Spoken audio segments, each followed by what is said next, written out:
Praise the Lord. मैं brother Manish एक बारी फिर आप सबों का स्वागत करता हूं। और आज मैं एक बारी फिर आपके सामने एक छोटा सा समाचार को लेकर आप लोगों के बीच में आया हूं। जो आज मैं सुबह प्रेयर कर रहा था तो परमेश्वर की अगुवाई से जो मेरे दिल में जो कुछ बातें आई वो मैं आपको बोलना चाहता हूँ, और इसलिए मैं इस समाचार को छोटे से को आपके सामने लेकर आया हूँ। तो जो हम पढ़ने जा रहे हैं इफिसियों की किताब और उसका 5 अध्याय और उसकी 14 आयत से 14, 15 और 16 को मैं पढ़ूंगा। यहाँ पर इस प्रकार से लिखा है, इस कारण मैं कहता है, हे सोने वाले जाग और मुर्दों में से जीव, तो मसीह की ज्योति तुझ पर चमकेगी। हालेलुया।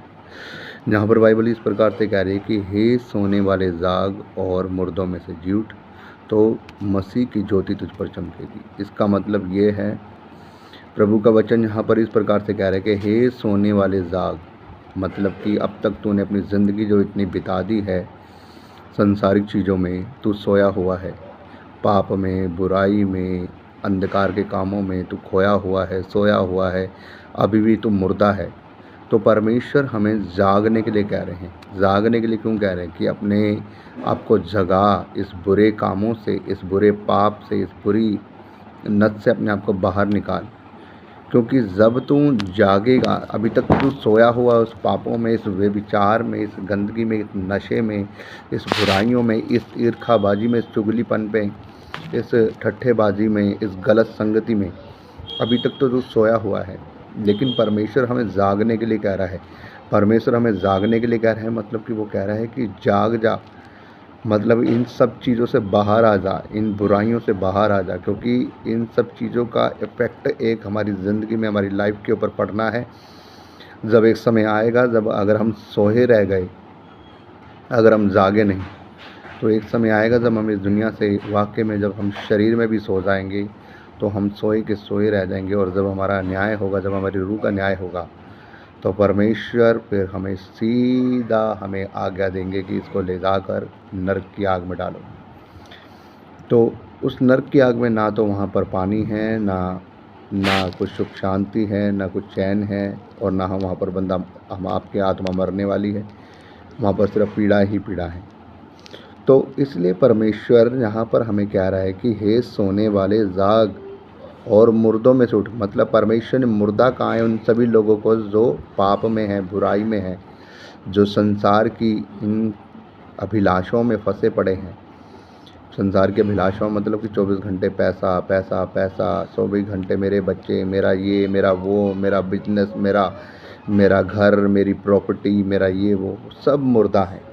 और प्रभु यीशु मसीह उन सबों को मुर्दा कह रहा है। क्योंकि आपको मैं एक बात बताना चाहता हूँ कि ये संसार की चीज़ें हैं और ये संसार पे रह जानी है। अगर आप मुझे एक बात बताएं, क्या लेकर आए हैं आप और क्या लेकर जाएंगे आप? कुछ भी नहीं। ना आप कुछ लेकर आए हैं, ना आप कुछ लेकर जाएंगे। सब कुछ नहीं पे रह जाएगा, लेकिन आपके साथ में सिर्फ वो चीज़ आएगी जो आपने किया है, जो आपने भलाई के काम, जो आपने पवित्रता के काम, जो आपने परमेश्वर के भय में होकर चल के ईमानदारी से आप उसके साथ चले, आपने उसके भय में अपने जीवन को बिताया, वो ही आपके साथ जाएगा और वो ही आपको स्वर्ग के राज्य में लेकर जाएगा। अन्यथा सीधा टिकट कटने वाली है नरक की आग की। तो क्या कह रहा है परमेश्वर का वचन? यहाँ पर कह रहा है, मुर्दों में से जी उठ, तो मसीह की ज्योति तुझ में चमकेगी। मसीह की ज्योति तुझ में, अगर हम मुर्दों में से जी उठे, मतलब कि अगर हमने सच्चाई को जान लिया, अगर हमने अपने पापों से तौबा कर ली, हम जाग गए और उसके वचनों के अनुसार चलना शुरू कर दिया, उसके भय में होकर चलना शुरू कर दिया, बुराइयों को छोड़ दिया, त्याग दिया, तो क्या है, मसीह की ज्योति हम में चमकेगी। मतलब प्रभु हमें जी उठाएगा, हमारे अंदर एक ज्योति चमकेगी। वो है किसकी ज्योति? मसीह की ज्योति, सच्चाई की ज्योति, पवित्रता की ज्योति। यस, क्योंकि लिखा है 15वीं आयत में, इसलिए ध्यान से देखो कि कैसे चाल चलते हो। क्या कर रहा है? इसलिए ध्यान से देखो कि तुम कैसी चाल चलते हो। अब हमें ध्यान से देखना है कि हम कैसी चाल चल रहे हैं। क्या हम पवित्रताई वाली चाल चल रहे हैं? क्या हम हेरा फेरी वाली चाल चल रहे हैं? क्या हम बेविचार वाली, किसी की बहनों को गलत से नज़र देखना, किसी की माँओं को गलत नज़रों से देखना, किसी की बेटियों को गलत नज़रों से देखना, है ना, किसी की प्रॉपर्टी पे अपनी गलत नज़रों को डालना, किसी के पैसों पर, किसी के किसी भी चीज़ों पर, है ना, हम कैसी चाल चल रहे हैं। लिखा है, इसलिए ध्यान से देखो कि कैसी चाल चलते हो, निर्बुद्धियों के समान समान नहीं पर बुद्धिमानों के समान चलो। निर्बुद्धियों के समान नहीं चलना, बुद्धिमानों के समान चलना। और बुद्धिमान कौन है? बाइबल में आपको एक उदाहरण याद होगा, बाइबल में लिखा है, कहता है बुद्धिमान व्यक्ति वो है जिसने अपना घर किसके ऊपर बनाया? चट्टान के ऊपर बनाया। और जब आंधी आई, तूफान आया, में आई, बारिश आई, उसके घर पर टकराई, लेकिन उसके घर का कुछ बिगाड़ नहीं पाई। क्यों? क्योंकि उसने किसके ऊपर बनाया था? उसने चट्टान के ऊपर अपना घर बनाया था। उसने अच्छी तरीके से नींव खोदी, और जब नीचे जब पक्की ज़मीन आई, जब चट्टान आई, तो उसने उस चट्टान के ऊपर फिर अपना घर बनाकर नीचे से बुनियाद लेकर आया, और ऊपर तक उसने बढ़िया तरीके से सरिया वरिया सब कुछ खड़ा करके उसने अपना घर बनाया। तो आंधी तूफान उसे घर को हिला नहीं पाया। उसी प्रकार से बाइबल बता रही है कि जो मूर्ख इंसान होता है वो क्या करता है? वो अपना घर बालू के ऊपर बनाता है। लिखा है, उसके घर पे भी आंधी आई, तूफान आया, उसके घर पर टकराया, लेकिन उसका घर गिरकर सत्यानाश चकनाचूर हो गया। और आपको पता है बाइबल में क्या कहती है? चट्टान कौन है?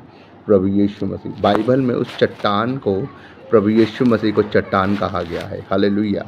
तो मेरे भाइयों बहनों, लिखा है निर्बुद्धियों के समान नहीं परंतु बुद्धिमानों के समान चलो। बुद्धिमान मतलब वो जो परमेश्वर के अनुसार चलते हैं, जो परमेश्वर की आज्ञा को मानते हैं, उसके वचनों के अनुसार चलते हैं, वो उन्हें बुद्धिमान किया गया है। हालेलुया। उन बुद्धिमान नहीं कहा गया जो बहुत सारी डिग्रियां लेके बैठे हैं, बहुत सारी पढ़ा है, होटल मैनेजमेंट, इंजीनियर, ये फलाना ढिकोना, ये डिग्री है, वो डिग्री है, उनको बुद्धिमान नहीं कहा। बाइबल में लिखा है जो संसार का ज्ञान है वो तुच्छ है, लेकिन जो मसीह का ज्ञान है वो ज्ञानवान है। हालेलुया। बाइबल में लिखा ना साहब, परमेश्वर ने कहा मैं ज्ञानवानों के ज्ञान को तुच्छ कर दूंगा, और निर्बुद्धियों को मैं इसलिए चुनूंगा। मैंने जगत के निर्बुद्धियों को इसलिए चुना है ताकि जो अपने आप को ज्ञानवान कहते हैं उनको लज्जित करने के लिए। हालेलुया। तो मेरे भाइयों, यहाँ पर बहनों और परमेश्वर का वचन कह रहा है निर्बुद्धियों के समान नहीं परंतु बुद्धिमानों के समान चलो, जैसे कि परमेश्वर के लोग हैं। हालेलुया। 16वें आयत में लिखता है, अवसर को बहुमूल्य समझो क्योंकि दिन बुरे हैं। हालेलुया। अवसर को क्या समझना है? बहुमूल्य समझना है, क्योंकि दिन बुरे हैं। ये दिन बुरे हैं, ये दिन बुरे हैं। मैं आपको सही बात बता रहा हूँ। आपको लगता है सब कुछ सही चल रहा है, आपको लगता है किसी का काम अच्छा तरीके से चल रहा है, आपको लगता है सब कुछ बढ़िया तरीके से चल रहा है, बढ़िया प्रॉपर्टी चल रही है, बढ़िया सब कुछ चल रहा है, काम धंधे बढ़िया चल रहे हैं, पैसा आ रहा है, बढ़िया है। लेकिन एक बात मैं आपको बताना चाहता हूँ, हो सकता है आपके पास पैसा अच्छा हो सकता है आपके पास प्रॉपर्टी अच्छी हो सकता है आपका घर बार अच्छा चल रहा हो सकता है आपकी ज़िंदगी में सब कुछ बढ़िया चल रहा हो, लेकिन ध्यान रखना एक दिन प्राण आपका भी जाना है। एक दिन प्राण हर किसी का जाना है। एक दिन हर किसी की सांसें बंद होनी है। प्रॉपर्टी आपकी कुछ काम नहीं आएगी, प्राण तो निकलना है ना, लेखा तो होना है ना आत्मा का। और बाइबल कभी भी कर्मा को सपोर्ट नहीं करती। मैं आपको एक बात बताना चाहता हूँ, कर्मा को सपोर्ट कभी नहीं करती बाइबल। कई लोगों को ये लगता है कि मैं तो गाय को ये खिलाता हूँ, चिड़ियाओं को ये खिलाता हूँ, कुत्तों को ये खिलाता हूँ और पशुओं को ये खिलाता हूँ। कर्मा को सपोर्ट नहीं करती बाइबल, मैं आपको साफ बता दूँ। अगर आप परमेश्वर के अनुसार चलेंगे, परमेश्वर के भय में होकर चलेंगे, आज्ञा को। मैं आपको एक बात बताना चाहता हूँ, कई लोग बोलते हैं कि मैं तो कर्मा बहुत भलाई करता हूँ, दान पुण्य करता हूँ और नेकी के काम करता हूँ। क्या फ़ायदा अगर आप दान पुण्य कर रहे हो और किसी की बहन को गलत नज़रों से देख रहे हैं? क्या फ़ायदा आप दान पुण्य कर रहे हैं, बहुत नेकी का काम कर रहे हैं और आपने किसी के साथ आपने हेरा फेरी कर दी, किसी के पैसे नहीं दिए, आपने किसी की सैलरी नहीं दी। क्या फ़ायदा आप बहुत दान पुण्य कर रहे हैं और आप दूसरे को गालियां देते हैं, उसको गलत नज़रों से देखते हैं, अपने पड़ोसियों को, अपने रिश्तेदारों को अच्छी नज़रों से देखना पसंद नहीं करते। क्या फ़ायदा आप बाहर इतना दान पुण्य कर रहे हैं, आप अपने घर में अपने माता पिता का आदर नहीं कर रहे, अपनी वाइफ का आदर नहीं कर रहे, अपने बच्चों का आदर नहीं कर रहे, अपने घर के लोगों का आदर नहीं कर रहे, आप लड़ाई झगड़ा कर रहे हैं घर में।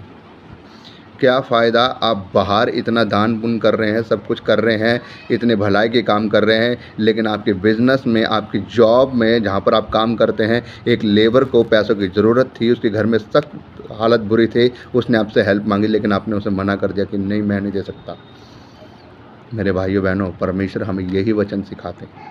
परमेश्वर ने हमें सिखाया, क्या सिखाया? अपने पड़ोसी से अपने समान प्रेम करो, अपने पड़ोसी से अपने समान प्रेम करो। और जिसके अंदर प्रेम नहीं, वो परमेश्वर के अनुसार नहीं चल रहा, वो स्वर्ग के राज्य में नहीं जाएगा। चाहे आप अपनी दौलत भी कमा दो, चाहे आप अपनी पूरी दौलत भी लोगों को खिला दो, मैं आपको रियलिटी बात बता रहा हूँ, स्वर्ग के राज्य में नहीं जा सकते अगर आपके अंदर प्रेम नहीं है। हालेलुया। और प्रेम क्या है? प्रेम यीशु मसीह है। हालेलुया। तो मेरे भाइयों बहनों, मैं आपको एक बात बताना चाहता हूँ, जहाँ पर लिखा है अवसर को बहुमूल्य समझो क्योंकि दिन बुरे हैं। ये दिन बुरे हैं। अब समय बहुत तेज़ी से, बाइबल की एक एक भविष्यवाणियाँ पूरी हो रही है। बाइबल की सारी भविष्यवाणी पूरी हो चुकी है और बाइबल में लिखा है कि जल्दी वो समय आएगा जब परमेश्वर अपने लोगों का न्याय करेगा। वो हर एक का न्याय करेगा। प्रकाशित वाक्य अगर आप पढ़ें तो वहाँ पर लिखा है, तुर्री फूंकते ही कब्रें खुल जाएंगी और हर एक व्यक्ति उसके सामने, न्याय तक के सामने खड़ा होगा। और जब वो सिंहासन पर बैठेगा वो हर एक का न्याय करेगा। लिखा है पहली पुस्तक खुली जाएगी और जिन्होंने जैसे जैसे कार्य किए होंगे, जैसी जैसी भलाई किए होंगी, जैसे जैसे परमेश्वर के वचन के अनुसार चले होंगे, उनका न्याय होगा। दूसरी पुस्तक खुलेगी, जिनके नाम जीवन की पुस्तक में नहीं होंगे वो सीधा नरक की आग में जाने वाले हैं। और जीवन की पुस्तक क्या है? जीवन की पुस्तक वो है जो परमेश्वर की पुस्तक है। जिनके नाम जीवन की पुस्तक में होंगे स्वर्ग के राज्य में, वो ही जाएंगे मेरे भाई बहनों। और जीवन की पुस्तक में नाम लिखवाना इतना आसान नहीं, बहुत बारीकी से जीवन की पुस्तक में नाम लिखा जाता है। जब आप परमेश्वर के वचनों के अनुसार चलेंगे, जब आप अपने दुख में, तकलीफ़ में, परेशानी में भी परमेश्वर के साथ बने रहेंगे, जब आप दुखों में हर एक के साथ रहेंगे, आप भूखों को खाना खिलाएंगे, प्यासों को जल पिलाएंगे, नंगे को वस्त्र पहनाएंगे, आप दूसरों की सुधि लेंगे, आप दूसरों से अपने समान प्रेम करेंगे, आप अपने दुश्मनों से अपने समान प्रेम करेंगे, अपने माता पिता का आदर करेंगे, अपने परमेश्वर के भय में होकर चलेंगे, अपने परमेश्वर की आज्ञाओं को पूरा करेंगे। और आपके पिता की आज्ञा क्या है? बुराई को छोड़, भलाई को ढूंढ, मेल मिलाप को ढूंढ। और बुराई क्या है आपको पता है? बुराई यही है, चोरी ना कर, व्यभिचार ना कर, नशा ना कर, ईर्खा ना कर, है ना, सभी लोगों से अपने समान प्रेम कर। हर वो बुरा काम वो परमेश्वर ने उसे पाप कहा है। और जब आपके जीवन में पाप होता है, आप स्वर्ग के राज्य में नहीं जा सकते। तो मेरे भाइयों बहनों, परमेश्वर का वचन कह रहा है अवसर को बहुमूल्य समझो क्योंकि दिन बुरे हैं। क्योंकि अब ये समय है, ये समय को हमें बहुमूल्य समझना है। ये समय हमारे पास पापों का पश्चाताप करने का, ये समय है हमारे पास मन को फिराने का, ये समय है परमेश्वर के पास आ जाने का। ये समय है, भले हमारे पास धन है, दौलत है, वो काम नहीं आएगी। वो आपकी दौलत आपको स्वर्ग के राज्य में नहीं लेके जा सकती। स्वर्ग के राज्य में आपको परमेश्वर ही लेके जाएंगे। और बाइबल में इस प्रकार से लिखा है, स्वर्ग का रास्ता सिर्फ प्रभु यीशु मसीह से होकर जाता है। कोई बिना प्रभु यीशु मसीह के स्वर्ग में नहीं जा सकता, चाहे आप जितना भी कुछ कोशिश कर लें। अगर आपको स्वर्ग के राज्य में जाना है तो आपको पहले प्रभु यीशु मसीह के पास आना ही पड़ेगा। और प्रभु यीशु मसीह के पास आना इतना आसान नहीं। प्रभु यीशु मसीह के पास आने का मतलब है अपनी बुराइयों को छोड़कर। प्रभु यीशु मसीह के पास तो आना आसान है, प्रभु यीशु सबको बुलाता है, लेकिन उसका, मेरा कहने का मतलब ये है, आना इतना आसान नहीं। इसका मतलब ये है कि अपनी बुराइयों को छोड़ना है। और छोड़ना, हर एक इंसान अपनी बुराइयों को खुद नहीं छोड़ सकता, छुड़वाता प्रभु यीशु मसीह है। जब हम उसके नज़दीक आते हैं, जब उससे प्रार्थना करते हैं, जब हम सहे दिल से, पूरे सच्चे दिल से हम उससे बोलते हैं कि प्रभु मैं अपनी बुराई को छोड़ना चाहता हूँ, मैं अपने पापों को मान लेता हूँ, तब प्रभु हम पर दया करते हैं और वो हमारे पापों को क्षमा करके हमें अपने गले से लगा लेते हैं। तो मेरे भाइयों बहनों, आप इस बात पर हमेशा ध्यान दीजिएगा, गौर कीजिएगा, जो 14 आयत कह रही है कि हे सोने वाले जाग, मुर्दों में से जी उठ। बहुत सो लिए, बहुत आनंद मना लिया, पूरी ज़िंदगी बिता दी है, बहुत कम ज़िंदगी है। अगर मैं अपनी ज़िंदगी बोलूं, 35 साल की उम्र में मैं आ चुका हूं, मेरे पास भी ज़्यादा समय नहीं है। अब के समय में मान लो, चलो मैं अब के समय में हम देखते हैं, आज के समय में 70 साल, 65 साल, 70, 75 इतना ही है। मैं अपना भी चलो यही बोलता हूँ। वैसे तो प्रभु के हाथ में है मेरी ज़िंदगी, हो सकता है उससे पहले बुला ले, हो सकता है उससे बाद में बुला ले, वो उसकी मर्ज़ी है। लेकिन अब मैं अपना एक बोल रहा हूँ, मैं किसी के लिए नहीं बोल रहा। मैं बोल रहा हूँ मेरे पास 35 साल है, मेरे पास कितना समय रह गया है। जितना समय रह गया है मुझे भी परमेश्वर के कामों को करना है, उसके भय में होकर चलना है, उसके अनुसार चलना है। हमेशा मैं वो ही चीज़ सोचता हूँ कि प्रभु को किस प्रकार से खुश रखूँ, किस प्रकार से उसके भय में होकर चलूँ। ऐसा कोई काम ना करूँ कि जिससे परमेश्वर का आत्मा नाराज़ हो, जिससे परमेश्वर नाराज़ हो। हमेशा वो ही काम करूँ जिससे परमेश्वर प्रसन्न हो, और अपनी नहीं परंतु दूसरों की भलाई को ढूंढो, दूसरों के लिए भलाई करो, दूसरों की उन्नति सोचो कि दूसरों की उन्नति किस में होगी। अगर हम हमेशा ये सोचते हैं कि मेरी उन्नति किस में होगी, मेरी उन्नति किस में होगी, मेरी उन्नति किस में होगी, तो आप तो अपनी उन्नति सोच रहे हैं, लेकिन आप अपनी उन्नति कैसे करेंगे? दूसरों का बुरा करके। आज यही हो रहा ना, लोग फटाफट जादू टोना करते हैं। मेरा काम नहीं चल रहा, जादू टोना कर दो, दूसरे का बुरा कर दो, हमारा भला हो जाए। यही हो रहा ना। तो हमें अपनी उन्नति नहीं, हमें दूसरों की उन्नति करवानी। जब हम दूसरे की उन्नति कराएंगे तो परमेश्वर देखता है इसका मन साफ है, ये दूसरे के बारे में सोच रहा है। तो जब ये दूसरे के बारे में सोच रहा है, मैं इसे क्यों ना दूँ? परमेश्वर खुद ब खुद हमारे लिए करता है। तो मेरे भाइयों बहनों, इस बात को ध्यान रखिएगा, मुर्दों में से जी उठना है और क्या करना है? मसीह का नूर हमारे अंदर चमकेगा। मतलब कि हमें पाप वाली ज़िंदगी से उठ जाना है, पापों का पश्चाताप करके यीशु मसीह पर विश्वास करना है, तब उसकी ज्योति हमारे अंदर चमकेगी और वो हमें शुद्ध कराएगा। तो मैं विश्वास करता हूँ हम इस वचन के अनुसार कुछ समझ चुके हैं। परमेश्वर आपको इस वचन के द्वारा आशीष दे। God bless you all.